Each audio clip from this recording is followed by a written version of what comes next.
The shimmer of Ares City's floating spires caught the last rays of Xylos' setting sun, casting long shadows across Governor Vanya's estate. Inside the opulent mansion, Ilera Vanya paced her private quarters, trailing her fingers across the collection of exotic creatures that lined the walls in their specialized containment units. Each specimen had once fascinated her, creatures from the mining sectors and beyond, collected to alleviate her perpetual boredom. Now, they merely blended into the background of her privileged existence. Another soiree, celebrating consortium achievements, she muttered to herself, eyeing the formal attire laid out by her service droids. Another night of meaningless conversation while pretending not to notice what happens below. The consortium's propaganda filled every screen in the Ares cities. Announcements of record resource extraction, celebrations of technological advancement, warnings about insurgent elements. What they never showed were the conditions in the mining sectors where the labor class and conquered species toiled, or the brutal methods of the sentinels who maintained order. As the daughter of Governor Vanya, Ilera knew more than most upper-echelon citizens. She had glimpsed the truth during official tours and overhead conversations between her father and his commanders. The dissonance between her luxurious life and the suffering that sustained it had been growing within her for years, manifesting as restlessness, rebellion in small ways, and an insatiable desire for something, anything, genuine. A chime at her door announced her father's arrival. Governor Vanya entered with the confident stride of a man accustomed to absolute authority. Tall and imposing in his formal consortium uniform adorned with medals and insignia of rank, he surveyed his daughter's quarters with a critical eye. "You're not dressed. The reception begins in an hour, and the Central Administrator's delegation will expect us to be present," he said, his tone leaving no room for negotiation. Ilera turned away from her collection, adopting the haughty demeanor expected of her station. "I've attended 3 such functions this week alone. Surely the consortium can celebrate its glory without my presence for one evening." The governor's expression hardened. "Your attendance is not optional, Ilera. Your position comes with responsibilities." "Responsibilities?" Ilera laughed, the sound hollow, to smile and nod while listening to the same tedious accomplishments. To be paraded before eligible sons of consortium officials like a prized asset. At the word asset, the consortium's clinical term for conquered species deemed valuable enough to preserve, Governor Vanya's posture stiffened. His daughter had always been willful, but lately her comments verged on sedition. "Speaking of assets," Ilera continued, inspiration striking, "my collection has become rather predictable. Everyone in the upper tiers has the same specimens. As the governor's daughter, shouldn't I possess something truly unique?" Governor Vanya studied his daughter carefully. Her sudden change in tactics was transparent, a diversion, a negotiation. Yet he recognized the opportunity to both placate her and redirect her restless energy. "Perhaps something can be arranged," he said thoughtfully. "There was a recent operation in the border regions. The Sentinels captured several valuable specimens during the suppression of Cathar insurgents." Ilera masked her disgust at the word suppression and instead feigned excitement. "Something dangerous, then? How thrilling. I'll have Commander Forlag bring a selection for your approval tomorrow," the governor said. "Now, you will dress for the reception and fulfill your duties." Ilera nodded, the picture of filial compliance. "As you wish, father." After Governor Vanya departed, Ilera approached the panoramic window overlooking the floating city. Far below, beyond the gleaming towers and elegant skyways, the surface of Xylos lay obscured by industrial haze, the mining sectors where resources were extracted and refined by endless labor. She pressed her palm against the transparent barrier, as if trying to touch that distant reality. "Something unique," she whispered to herself. "Something real." The following afternoon, Ilera's curiosity was piqued by the arrival of Commander Forlag, the head of her father's Sentinel force. A cold, methodical man with cybernetic enhancements visible at his temples, Forlag had always regarded Ilera with barely concealed disdain, the privileged child who had never known the harsh realities of maintaining consortium control. Governor Vanya instructed me to present this specimen for your consideration, Forlag announced without preamble, gesturing to the secure transport hovering behind him. 4 armed sentinels surrounded it, their posture alert despite the asset being contained. "What makes this one special, Commander?" Alara asked, maintaining her bored aristocratic effect. Forlag's thin lips curved in what might have been a smile. Subject 734 is a Cathar warrior captured during the border uprising. One of the last of their fighting class, strong, resilient, and unusually defiant. Most of its kind either perished in the conflict or have been processed for labor assignments. He activated a control panel, and the transport's shielding became transparent, revealing its occupant. Alara's breath caught. Inside stood a male, humanoid figure significantly taller than the average human, with powerful musculature evident despite his restrained posture. His skin had a subtle blue-gray undertone, marked with intricate patterns that might have been tribal markings or natural variations. Long dark hair was pulled back tightly, revealing a face with sharp, almost predatory features dominated by intense eyes. Around his neck was a heavy metal collar inset with pulsing technology, an inhibitor collar used on particularly dangerous assets. What struck Alara most wasn't his exotic appearance, however, but the intelligence and defiance evident in his gaze. Unlike the vacant or terrified expressions of other captured species she had seen, this being looked directly at her with assessment and barely concealed contempt. The Cathar are known for their connection to planetary energies, Forlag continued clinically. This made them particularly troublesome during the initial Xylos colonization. The collar inhibits those abilities, along with moderating aggressive tendencies. "Is it safe?" Alara asked, not taking her eyes off the captive. With the collar at maximum settings and proper containment protocols, yes, Forlag replied. Governor Vanya felt it would make an impressive addition to your collection, highly valuable, completely unique among your social circle. No other private citizen possesses a Cathar asset. Alara circled the transport slowly. "Does it have a name?" "Assets are designated by subject numbers," Forlag replied dismissively. "Names encourage personification of resource materials." Something flickered in the Cathar's eyes at this, a flash of such intense hatred directed at Forlag that Alara instinctively stepped back. Then those eyes turned to her, and in them she saw not just anger, but something else. "Assessment calculation. I'll take him," she announced suddenly. "Very well," Forlag said, seeming unsurprised. "The security protocols have been programmed into your household system. The containment field should remain active at all times unless the asset is sedated." Governor Vanya insisted on these precautions.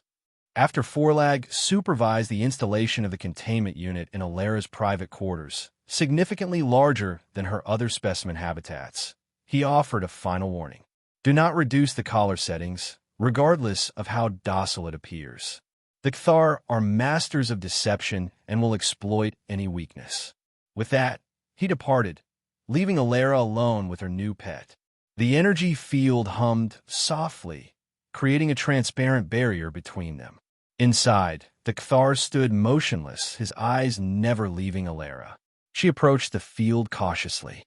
"I suppose you're hungry," she said, activating the feeding mechanism that extended into the containment area.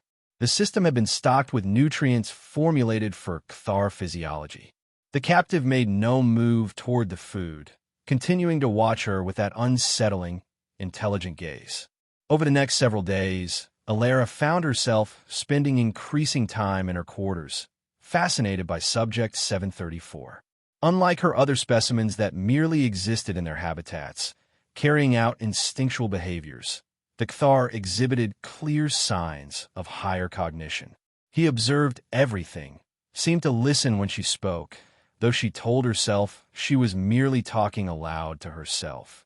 He refused food for 3 days before hunger finally compelled him to eat, and even then, he did so only when Alara wasn't actively watching. When she reviewed security footage, she noted how he examined every aspect of his containment, methodically testing the energy field at different points, studying the collar controls integrated into the habitat systems. You're not just a dumb animal, are you? She mused aloud on the fifth day, seated cross-legged before the containment field. I wonder if you can understand me at all. The Kthar's expression remained impassive, but his eyes tracked her movements with precision. Alara found herself telling him things she had never voiced aloud. Her doubts about the consortium, her dissatisfaction with her confined existence, her growing awareness of the injustices perpetrated in the name of progress and security. It was therapeutic, speaking these treasonous thoughts to a being who could not report her, who was even more trapped than she was. "I'm sorry," she said one evening, the word surprising even herself. "I know it's hypocritical to keep you like this while lamenting my own gilded cage. But at least you're not in the labor camps. That's something, isn't it?" The Kthar tilted his head slightly, the first clear reaction she'd seen to her words. That night, while Alara slept, a power fluctuation rippled through the governor's estate. Brief, but significant enough to momentarily deactivate secondary systems. When the security protocols reinstated themselves seconds later, alarms blared throughout the residence. Alara bolted awake, rushing to the specimen room to find sentinels already surrounding the Kthar's habitat. The containment field had reactivated, but for those few critical seconds, it had been down. The Kthar stood exactly where he had been, making no attempt to escape despite the opportunity. The asset made no aggressive moves, reported the security chief, sounding almost disappointed. Biomonitors show elevated heart rate, but no movement during the breach. After the sentinels departed, Alara approached the habitat cautiously. "You could have tried to escape," she said quietly. "Why didn't you?" Instead of his usual stoic observation, the Kthar moved deliberately to the edge of the containment field, bringing himself as close to Alara as possible. He raised one hand slowly and placed it against the energy barrier, causing small ripples of light to emanate from the contact point. The gesture was so clearly communicative that Alara gasped. Without thinking, she raised her own hand to mirror his, stopping just short of touching the field. They remained this way for a long moment, separated by the humming barrier, their eyes locked in silent communication. That night, Alara could not sleep. The intelligence behind those eyes, the deliberate communication in that gesture, it haunted her. Everything she had been taught about assets being just sophisticated animals felt like propaganda in the face of this evidence. The next morning, she made a decision that she knew could be considered treasonous. When her quarters were empty of service droids, she accessed the habitat controls and reduced the inhibitor collars, setting from maximum to 70%. Enough to maintain control, but potentially allow greater awareness and comfort. The effect was subtle, but immediate. The Kthar's posture straightened slightly, a tension she hadn't even noticed seeming to ease from his powerful frame. His eyes, already intense, seemed to sharpen further as they fixed on her. "Can you understand me?" she whispered, heart racing. For several long moments, there was no response. Then, the Kthar moved with deliberate slowness to the edge of the containment field. His mouth opened, and a voice emerged, rough from disuse but clear and low. "They call you Alara." She staggered back, shock sending her heart hammering against her ribs. You can speak?" The Kthar watched her reaction carefully before responding, his voice gaining strength and clarity with each word. "The collar suppresses many things. Speech is easier to control than other abilities." Alara looked frantically toward the door, then back at the being she had considered her exotic pet. "If anyone discovers you reduced the suppression field," he finished for her. An act of treason against the consortium. There was a hint of satisfaction in his tone. "What?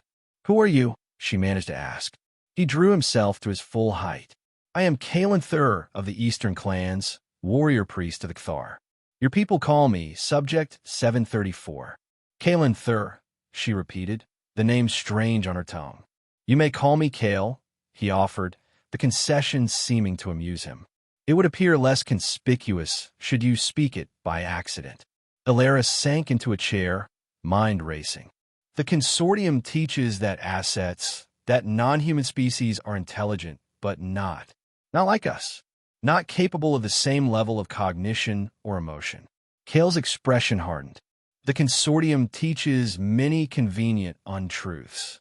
Your kind arrived on Xylos 3 generations ago, claimed our resources as your own, and classified those who resisted as dangerous indigenous fauna to justify our subjugation. But the historical records were written by the victors, Kale interrupted, as they always are. Over the next 2 weeks, Alara found herself living a double life. In public, she was the governor's dutiful daughter, attending consortium functions and maintaining the pretense that her new exotic pet was simply the latest status symbol in her collection. In private, she spent hours in conversation with Kale, gradually reducing his collar settings further as trust cautiously built between them. Kale revealed the truth about the Cthar. Not simple warriors, but a civilization with rich cultural traditions, advanced spiritual practices, and a deep symbiotic connection to Xylos itself. Their ability to sense and channel the planet's energy wasn't mystical, but biological, an evolutionary adaptation to Xylos's unique energy fields, the same fields that the consortium had discovered and exploited as a power source. What the consortium calls the raw power source is alive, Kale explained, his voice low despite the privacy shields Alara had activated. Not conscious as you understand it, but a living system that flows through Xylos like blood through veins. My people were its caretakers, maintaining balance. The consortium's extraction methods are killing it, and eventually they will kill this planet. Alara thought of the countless propaganda pieces celebrating increased extraction efficiency. Is that why the resistance continues? To stop the extraction? Kale's expression darkened. Those who resist now fight merely to survive. Our numbers have dwindled too far to hope for victory. The last organized resistance was crushed during the assault where I was captured. Then why were you there? If you knew it was hopeless? Something shifted in Kale's eyes, a guarded look. There are prophecies among my people, beliefs that give hope when reality offers none. Before Alara could press further, a security alert sounded. Her father was making an unscheduled visit to her quarters. In panic, she restored Kale's collar settings to maximum and activated the habitat's privacy screen, transforming the transparent barrier to an opaque surface that hid the Cthar from view. Governor Vanya entered moments later, accompanied by Commander Forlag. "Alara, my dear," he greeted with unusual warmth that immediately put her on alert. "I've come to see how you're enjoying your new acquisition." "It's fascinating, Father," she replied carefully. "Thank you for your generosity." Forlag stepped forward, his cybernetic eyes scanning the room. "We've noticed you've been spending considerable time in your quarters since receiving the Cthar specimen. Your social appearances have decreased by 63%. The precision of the statistic confirmed what Alara had suspected. They were monitoring her activities. She forced a dismissive laugh. "Scientific observation requires dedication, Commander. The Cthar exhibits complex behaviors that warrant study." "Indeed," Forlag replied coldly. "Perhaps too complex. Recent security reports indicate unusual power fluctuations in your habitat controls." Alara's heart raced, but years of navigating consortium politics had taught her to maintain composure under pressure. "I've been adjusting environmental parameters to determine optimal conditions. The specimen is valuable. After all, I want it healthy for long-term observation." Governor Vanya studied his daughter carefully. "Your sudden interest in xenobiology is unexpected. I contain multitudes, Father," she replied with practiced arrogance. "Now, was there something specific you needed?" "I was about to prepare for the Central Administrator's art exhibition." After a tense moment, the governor nodded. "We'll leave you to your preparations. Commander Forlag will perform a standard security check on the containment systems before we go, purely routine." Alara watched in carefully concealed horror as Forlag approached the habitat controls. With clinical efficiency, he overrode her security protocols and deactivated the privacy screen, revealing Kale standing motionless within.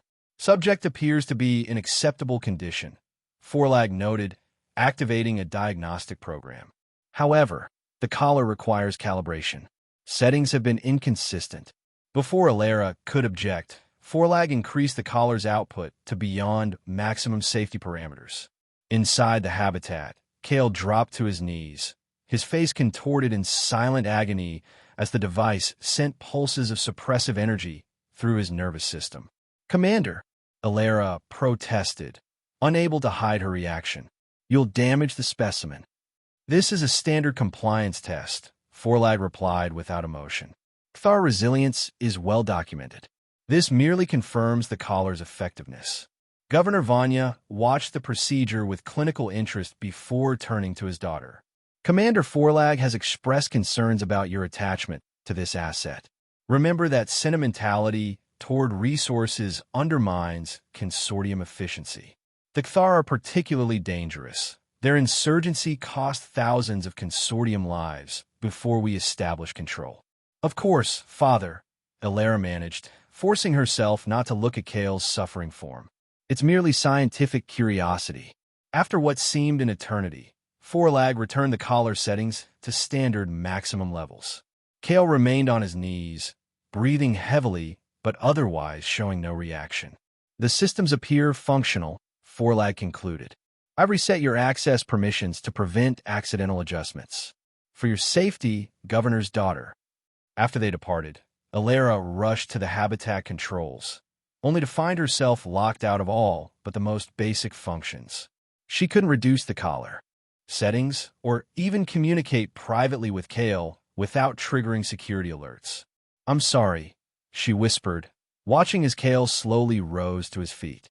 His eyes met hers, and despite the collar suppression, she could read his message clearly. "This changes everything." That night, Alara made the most consequential decision of her life. Using her knowledge of the estate's systems and her father's emergency protocols, she created a cascade failure in the environmental controls. Nothing dangerous, but enough to trigger automated responses that would temporarily divert security resources. When the alarms sounded and the security teams rushed to contain the apparent malfunction, Alara accessed a hidden system backdoor she had discovered years ago during her rebellious exploration of the estate's architecture. For 30 seconds, she would have unrestricted access to all systems before the security protocols re-established themselves. She deactivated Kale's containment field and collar in one command sequence, then grabbed an emergency pack she had prepared, identification credentials, credits, and basic supplies. Kale stepped from the habitat, free of restraints for the first time since his capture. The difference was immediate and striking. His presence seemed to fill the room, an aura of power emanating from him that the collar had completely suppressed. "We have 20 seconds, Alara said urgently. "The Northwest Service Corridor." Before she could finish, Kale moved with astonishing speed, crossing to the security panel and placing his palm against it. His eyes closed in concentration, and the panel sparked, then went dark. "What did you? Bought us more time," he said, his voice stronger and deeper without the collar's influence. "The system will remain confused for approximately 3 minutes, enough to reach the lower levels." They moved swiftly through the estate's service areas, Alara leading the way through passages rarely traveled by anyone but maintenance droids. When they encountered 2 Sentinel guards, Kale moved with fluid precision, disabling both before they could raise an alarm. The display of combat prowess, efficient, lethal if he had chosen, but carefully controlled, reminded Alara forcefully that she was not escaping with a pet, but allying herself with a warrior. They reached the atmospheric transport dock as the estate's systems began to recover from Kale's interference. Alarms blared, and security doors began sealing automatically. Alara bypassed the launch protocols on a maintenance skiff, and moments later, they were accelerating away from the only home she had ever known, diving toward the lower levels of Ares City, where consortium control was more theory than practice. As the gleaming towers of the upper city receded behind them, Alara felt a dizzying mixture of terror and exhilaration. She had become a traitor to the consortium, to her father, to her entire social order. Beside her, Kale watched the approaching Undercity with wary alertness, his manner that of a soldier entering enemy territory. "They will hunt us," he said, not a question, but a statement of fact. "Yes," Alara agreed, guiding the skiff into a narrow maintenance channel to avoid the main traffic corridors. My father can't afford the embarrassment of his daughter defecting with a high-value asset. He'll send Forlag's best sentinels. Then we must find allies quickly, Kale said, scanning the approaching urban sprawl. There's still Kthar in the lower sectors, hiding, surviving, and others who hate the consortium enough to risk helping us. As they descended into the shadowy underbelly of Ares City, the contrast with the upper levels was stark. Here, the gleaming facades gave way to utilitarian structures crammed together in defiance of aesthetic or safety considerations. Environmental systems labored ineffectively, creating a perpetual haze in the recycled air. Citizens of lower castes and various non-human species moved through crowded thoroughfares under the watchful eyes of automated security drones and occasional sentinel patrols. Alara landed the skiff in an abandoned maintenance bay, applying her knowledge of blind spots in the surveillance network. They would have hours at most before it was discovered. "We need to change our appearance," she said, rummaging through her emergency pack. "I'm too recognizable, and you look precisely like consortium propaganda's depiction of dangerous insurgents." Kale finished wryly. Alara produced basic clothing that would help them blend with the working-class population and a crude tool that deactivated the tracking chip embedded in her forearm, a standard safety measure for upper-echelon citizens. The removal was painful, but necessary. "Where do we go now?" she asked, suddenly aware of how limited her practical knowledge was beyond the protective bubble of privilege she had inhabited all her life. Kale surveyed their surroundings thoughtfully. The undercity markets. Crowded, diverse, difficult to monitor. We can gather information there without attracting attention. The markets of Sector 47 were a sensory assault unlike anything Alara had experienced. Thousands of beings from dozens of species crowded into narrow corridors between stalls selling everything from salvage technology to questionable foodstuffs. The air was thick with unfamiliar smells and languages, overlapping conversations creating a constant roar of background noise.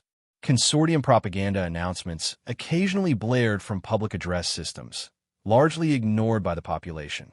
Kale moved through the crowd with surprising ease for someone his size, creating a subtle pathway for Alara to follow. She noticed how other non-humans reacted to his presence. Quick glances of recognition, subtle gestures that might have been acknowledgement or warning. "There," he murmured, indicating a vendor selling reconditioned environmental filters. The symbol on the corner of the stall. It's a Kthar resistance marker. The vendor, a humanoid with adaptive skin camouflage that marked them as shifter, another resource species in consortium terminology, noticed their approach and immediately tensed. Their gaze fixed on Kale, then Alara, before returning to Kale with clear suspicion. "Quality filters," the vendor said in heavily accented common. "Best price for working folk, not for upper-level types." This last with a pointed look at Alara, whose bearing and speech patterns still marked her despite the simple clothing. Kale stepped closer and spoke in a language Alara didn't recognize, fluid and musical despite his deep voice. The vendor's eyes widened, skin rippling with color before stabilizing. They exchanged several rapid sentences before the vendor reached below the counter and pressed something that caused a subtle vibration in the flooring beneath them. "Go through back," the vendor said in common. "Quickly now. Patrol coming soon." They followed a narrow passage behind the stall that led to a service corridor, then deeper into the structural support systems of the sector. After navigating a labyrinth of maintenance tunnels that grew progressively more neglected, they reached a heavy door with another symbol etched almost invisibly into its frame. The door opened to reveal a woman pointing a modified pulse weapon directly at them. She was clearly Kthar, with the same blue-gray skin tone as Kale, though smaller in stature and covered in intricate scarification patterns that Alara realized must denote rank or clan. Her eyes, fierce and evaluating, widened at the sight of Kale, though her weapon didn't waver. "Kalen Thur," she said, her tone complex with emotion. "We received word you lived, but to see you—" "Rilla," Kale acknowledged with respect in his voice. "I return to struggle. though not as I left. Her gaze shifted to Alara, hardening instantly. You bring consortium nobility to our sanctuary? Have they broken you so thoroughly? She freed me, Kale stated simply. At great personal cost. Convenient timing, Rilla replied skeptically. Just as we begin to reorganize, the governor's daughter delivers our lost warrior priest. A gift too suspicious to accept. I understand your distrust, Alara said, keeping her hands visible and her posture non-threatening.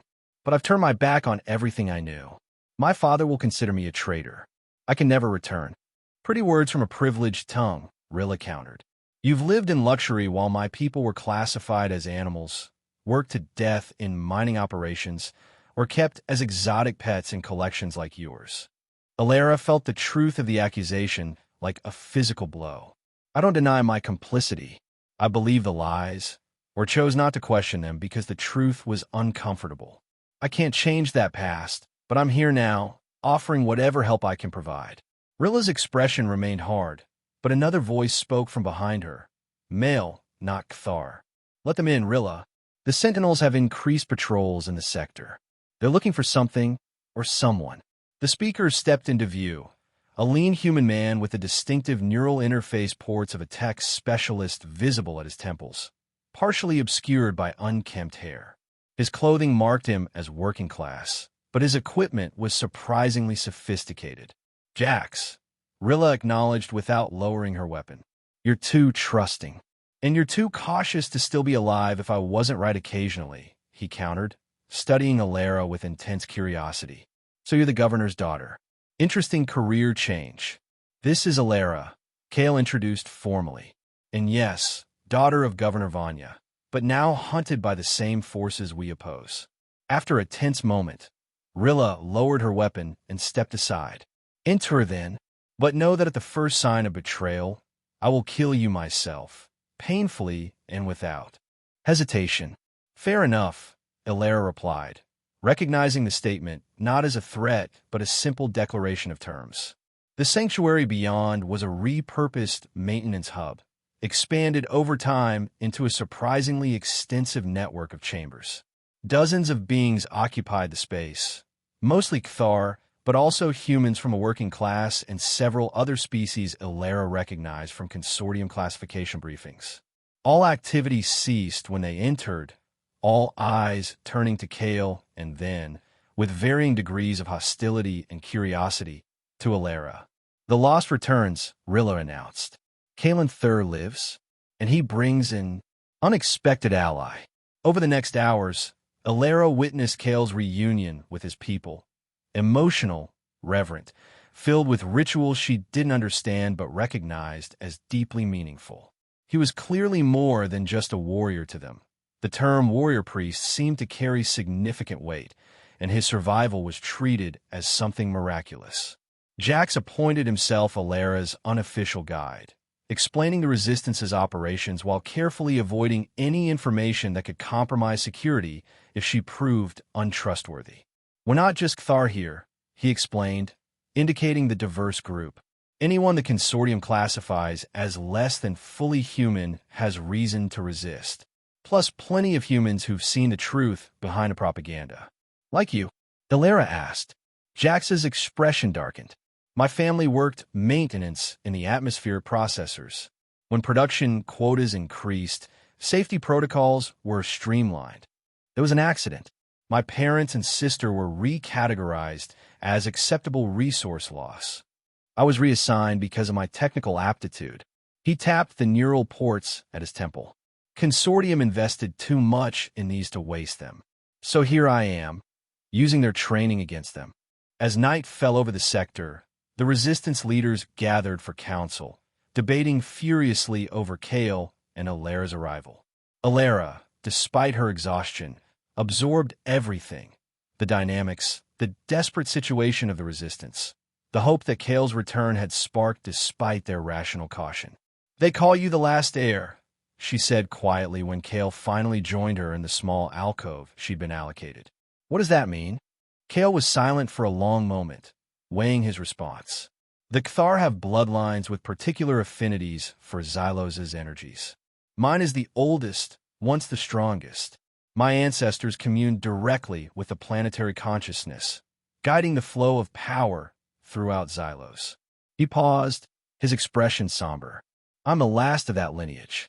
When the consortium came, they specifically targeted us, understanding instinctively that our connection posed the greatest threat to their control. And the prophecy they mentioned? A belief, he corrected carefully. That one day, the last heir would return to the heart of Xylos and reawaken the planet's defenses against those who would harm it. Alara considered this. You don't sound convinced.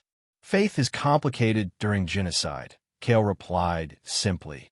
I was captured trying to reach the Central Power Regulator, the facility where consortium technology interfaces directly with Xylos' energy core.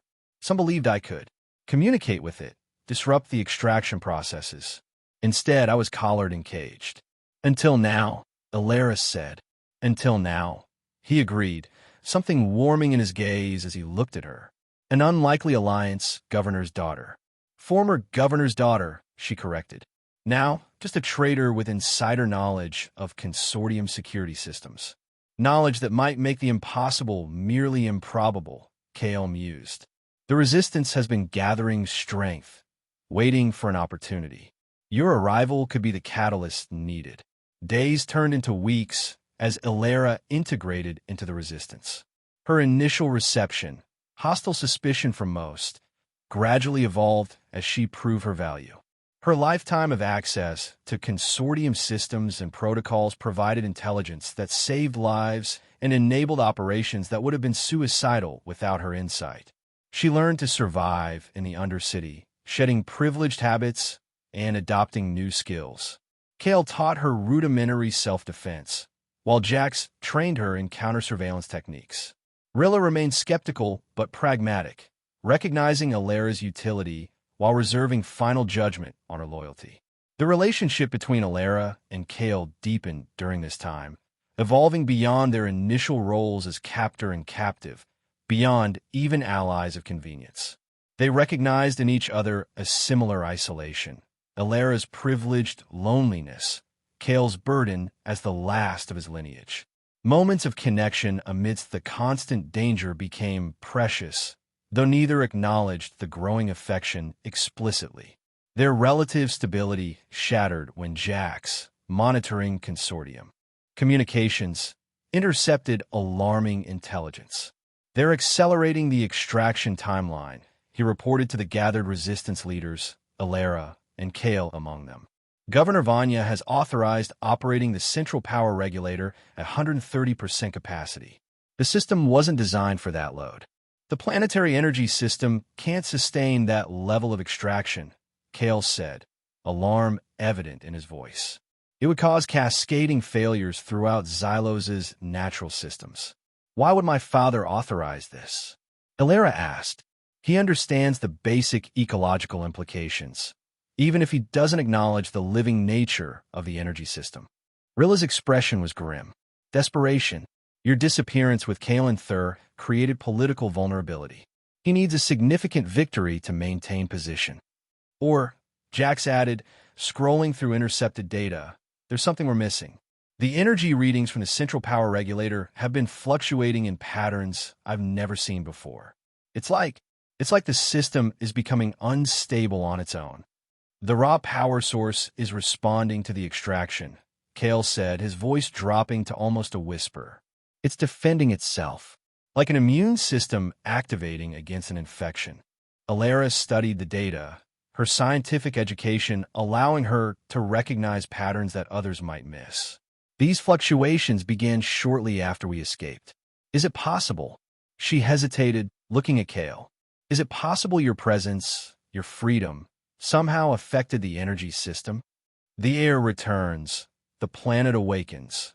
Rilla quoted softly, a hint of newfound belief in her tone. Whatever the cause, Jax interjected pragmatically. This accelerated extraction schedule will destroy what remains of Xylos' natural balance. According to these projections, we have weeks, maybe days before irreversible damage occurs. The council erupted into heated debate about their next steps. Some argued for evacuation to outlying settlements, others for targeted attacks on peripheral extraction sites. Kale remained silent, his expression distant, as if listening to something only he could hear. "We need to strike at the heart," he finally said, his voice cutting through the arguing. "The central power regulator. Not to destroy it. That would trigger catastrophic energy release, but to seize control. Impossible," one of the resistance veterans scoffed.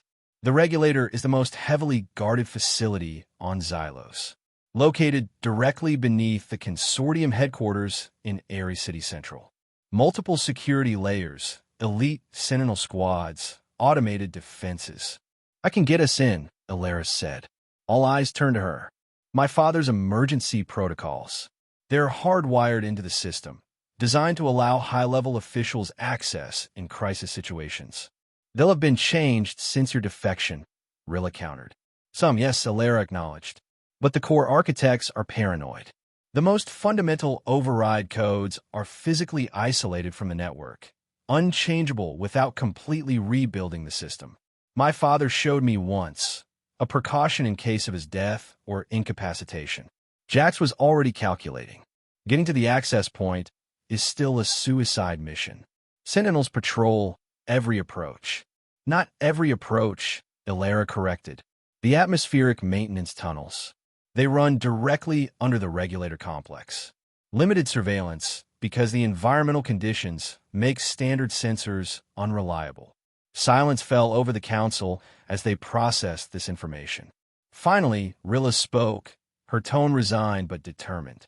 "We prepare, then.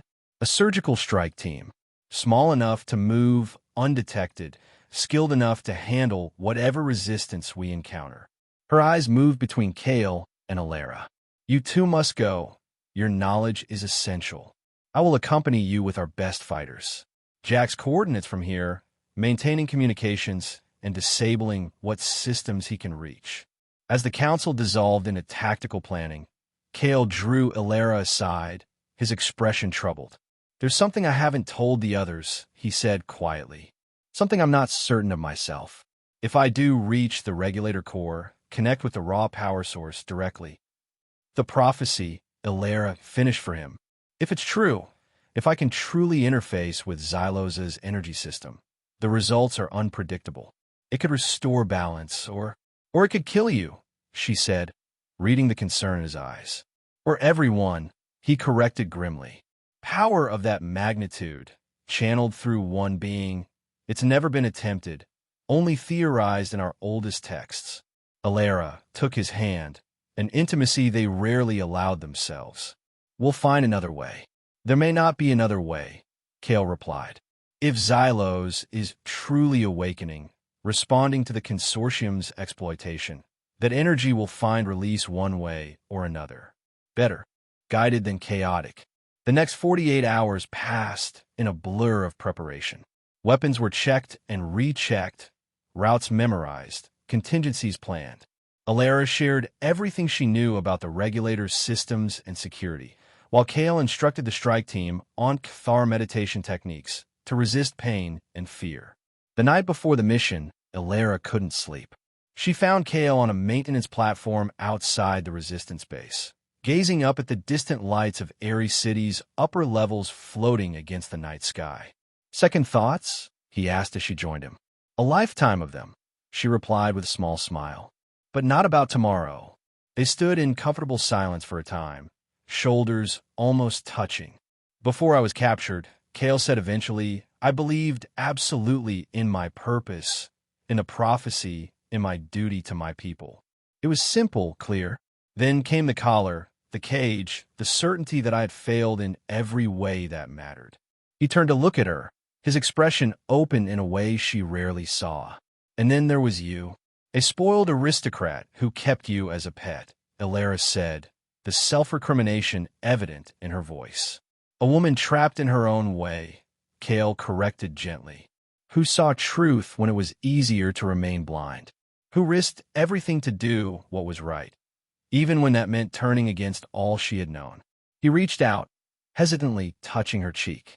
"Whatever happens tomorrow, Alara Vanya, know that you have already changed the fate of Xylos by changing mine. Alara leaned into his touch. The barriers between them, species, history, circumstance, momentarily irrelevant. We'll succeed tomorrow, she whispered. We have to. The mission began before dawn, the strike team moving through the Undercity like shadows. Alara led them through access points and maintenance corridors that hadn't seen human presence in years, relying on her memorized schematics and Kale's uncanny sense of direction. They encountered their first resistance at a junction between the lower city and the atmospheric maintenance system, a routine sentinel patrol that should have been elsewhere. Rilla and her fighters neutralized them efficiently, but not before one managed to trigger an alert. They'll know something's happening, but not what or where. Jax's voice came through their secure comm system. I'm creating false alarms in other sectors to divide their response teams. The atmospheric tunnels were as challenging as Alara had warned.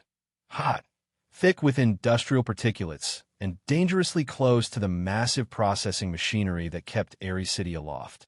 They moved in single file, using breathing apparatus, their progress slowed but steady. Emergency lockdown protocols activating in central sectors, Jax reported. They're starting to suspect a pattern to the disturbances. You need to move faster. When they finally reached the access point beneath the regulator, Alara interfaced with the ancient emergency system, a physical terminal separate from the main network, designed for use when primary systems failed. Her fingers flew across the interface, inputting sequences she had memorized years ago. Overriding security in 3, 2, 1. The heavy maintenance doors slid open, revealing a service tunnel that led directly into the regulator's lower levels. They encountered scattered resistance as they ascended, maintenance droids and security systems rather than sentinels. Rilla and her team handled these threats efficiently, while Alara and Kale pushed forward toward the central chamber. Approaching the core, Alara reported to Jax. Resistance is lighter than expected. That's what worries me, Jax replied. I'm detecting unusual energy readings from your location. Something's not right. They reached the final security door, a massive barrier separating the maintenance levels from the regulator core itself. Alara's override codes opened it, revealing a sight that stopped them in their tracks. The central power regulator, a vast chamber dominated by a column of pulsing energy that stretched from floor to ceiling, surrounded by control stations and monitoring equipment. But unlike the schematics Alara had studied, the energy wasn't the stable blue-white flow of controlled extraction. Instead, it roiled and surged with angry crimson and gold patterns, casting eerie shadows throughout the chamber. And waiting before the main control platform stood Governor Vanya and Commander Forlag, flanked by a full squad of elite sentinels. My dear daughter, Governor Vanya said, his voice echoing in the cavernous space. Did you truly believe I wouldn't anticipate your eventual destination? Alara felt Kale tense beside her, ready for combat despite the overwhelming odds. Rilla and her fighters spread out behind them, creating a defensive formation. Father, Alara acknowledged, stepping forward. You need to shut down the accelerated extraction. The energy system is becoming unstable. You can see it yourself. Governor Vanya glanced at the pulsing column. Temporary fluctuations. The system is adjusting to the increased capacity. Progress requires adaptation, occasionally uncomfortable. It's not adapting, Kale said, his voice carrying a new resonance that made everyone in the chamber turn toward him. It's dying, and taking Xylos with it. Forlag stepped forward, his hand on his weapon. The asset speaks with unusual confidence for a creature about to be returned to containment. His cybernetic eyes fixed on Alara, and the traitor will face appropriate justice for her crimes against the Consortium. This isn't about the Consortium, Alara implored, addressing her father directly. This is about survival. The planetary energy system is alive, conscious in ways we never understood. What we're doing isn't just extraction. It's murder on a planetary scale. For a moment, something like doubt flickered across Governor Vanya's face. But Forlag cut in before he could respond. Governor, we have contained the insurgents as planned. The enhanced extraction continues on schedule. Your position within the consortium hierarchy is secure. Is that what this is about? Alara asked her father. Politics? Position? You would sacrifice an entire world for career advancement. You understand nothing of responsibility, Governor Vanya replied, but his certainty seemed to waver. The consortium brings order, progress. The consortium brings death, Kale interrupted, taking a step forward despite the sentinels raising their weapons in response. But you already know that, don't you, Governor Vanya? You've always known. A strange stillness fell over the chamber, broken only by the increasing turbulence of the energy column. What is he talking about? Alara asked, looking between Kale and her father.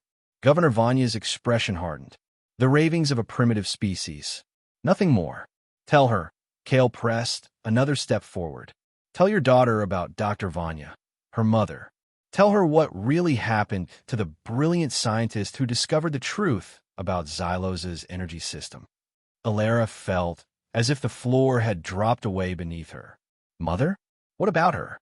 She died when I was a child. A research accident. Not an accident, Governor Vanya said sharply, stopping Kale before he could continue. Enough of this distraction. Commander Forlag, secure the insurgents and restore the assets control collar. But Alara moved to stand beside Kale, her voice finding new strength. What about my mother, father? What did she discover? The energy column pulsed violently, casting harsh shadows across Governor Vanya's conflicted face. Your mother was ahead of her time, he finally said. A brilliant researcher assigned to maximize extraction efficiency. She detected patterns in the energy flow that suggested consciousness, reaction to stimuli, pain responses. He took a deep breath. She advocated for immediate cessation of all extraction activities, called it ethical abomination. And the consortium disagreed, Alara whispered. The consortium thanked her for her service and reassigned her, Governor Vanya said mechanically. I was given a choice, support my wife's radical theories and lose everything or... He trailed off. Or accept a promotion, raise your daughter in privilege, and pretend your wife's murder was an accident, Kale finished for him. I protected you, Governor Vanya suddenly shouted at Alara, his composure cracking. They would have eliminated you too, a child potentially contaminated with dangerous ideas. I secured your future. While condemning an entire world, Alara replied, grief and rage warring within her, while keeping me blind to the truth, while turning me into a perfect consortium citizen who never questioned, never saw the suffering right beneath her feet. As they spoke, the energy column's instability increased dramatically, tendrils of power lashing out from the main flow, shorting systems around the chamber. One struck near Forlag, who growled in frustration. Enough family drama. The extraction continues as ordered. He turned to the sentinels. Take them. Lethal force authorized for the insurgents. The governor's daughter and the Kthar asset are to be captured alive. What happened next occurred with such speed that later, Alara would struggle to piece together the sequence of events. Rilla and her fighters engaged the sentinels in explosive combat. Forlag charged toward Kale with murderous intent. The energy column surged violently, systems throughout the chamber overloading and exploding. Kale moved toward the main control platform, determination in every line of his body. Alara, understanding his intent, fought her way to the secondary controls, using her knowledge to create an opening in the protective fields surrounding the energy column. Alara, don't, her father shouted, trying to reach her through the chaos. The raw energy will kill him, kill all of us. You don't know that, she called back, fingers flying across the interface. You never bothered to learn what the Kthar truly were, what they could do. What my mother tried to tell you. As the protective fields fell, Kale reached the edge of the energy column. He turned to find Alara's eyes across the chamber, a world of unspoken feeling passing between them in that brief moment.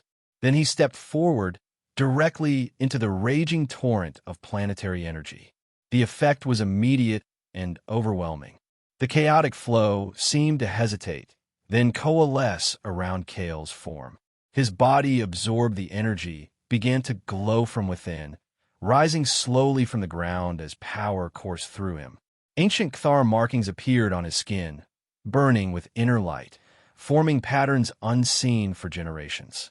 The combat around the chamber faltered as all eyes turned to the extraordinary transformation. Forlag, seeing his advantage slipping away, fired his weapon directly at Kale, only to have the energy bolt absorbed into the swirling power surrounding him without effect. Kale's voice, when he spoke, resonated with harmonics that seemed to vibrate through the very structure of the facility. Xylos has been patient. Xylos has endured. But Xylos will be exploited no longer. He raised his hands, and throughout the chamber, throughout the entire regulator facility, systems began to overload and shut down. The Sentinel's weapons and Forlag's cybernetic enhancements failed simultaneously. Throughout Ares City and across the planet, consortium technology tied to the energy extraction network sputtered and died. Including, Ilera realized with horror, the anti-gravity systems that kept Ares City aloft. The chamber shuddered violently as the first structural failures began. Governor Vanya staggered to Ilera's side, his face ashen. "What have you done?" he whispered. "What was necessary," she replied, though fear gripped her as she watched Kale, now completely enveloped in energy, his features barely visible through the brilliance. "Kale, the city will fall." For a terrible moment, she thought he was lost to the power, consumed by it. Then his glowing eyes found hers, recognition flickering within the otherworldly light. With visible effort, he extended his awareness beyond the chamber, reaching throughout the city's systems. The violent shaking subsided, replaced by a more controlled descent. Kale was guiding the city's fall, using the planetary energy to create a cushioning effect that would prevent catastrophic impact. Emergency systems only, his voice boomed, the effort evident in his tone. Life support, medical, essential services. His gaze found Forlag, struggling uselessly against the power-dampening field. No weapons, no suppression technology, no collars. Throughout Xylos, inhibitor collars deactivated and fell away from thousands of captive Cthar and other subjugated species. The change rippled across the planet like a wave of liberation. Governor Vanya watched in stunned silence as his world order collapsed around him. "The consortium will send reinforcements," he said finally, but without conviction. "This rebellion will be crushed like all others." "Perhaps," Ilera conceded, "but not today. And Xylos will never again be the docile resource they remember." As Ares City settled into its new position, no longer floating majestically above the surface, but now resting upon it, bridges of energy connecting it to the land, Kale began the delicate process of disengaging from the power source. The brilliance surrounding him gradually dimmed, the energy flowing back into more natural patterns throughout the planetary system. When he finally stepped away from the column, he staggered, exhausted beyond measure. Ilera rushed to his side, supporting him as Rilla and the surviving fighters secured Forlag and the Sentinels. "Did it work?" Kale asked weakly. Ilera gestured to the energy column, now flowing in a stable, healthy rhythm of blues and greens. "See for yourself. You did it. We did it," he corrected, his eyes finding hers. In the days that followed, Xylos transformed. With the consortium's control systems disabled and their military advantage neutralized, the power structure collapsed remarkably quickly. The liberation was not without struggle. Pockets of resistance remained, particularly among the upper echelons who had most benefited from the old order. A provisional council formed to manage the transition, with representatives from all Xylos' peoples. Rilla took her place as the Cthar representative, while Jax advocated for the formerly oppressed labor classes. Governor Vanya, stripped of his authority but spared execution at Ilera's insistence, was confined pending trial for his role in the exploitation of Xylos and its peoples. Kale's connection to the planetary energy had permanently changed him. though no longer glowing with power. He maintained a deep link to Xylos, sensing its needs and health in ways even his ancestors had only theorized. He became a bridge between the technological society built by human colonization and the natural systems of the planet, guiding the development of truly sustainable energy practices.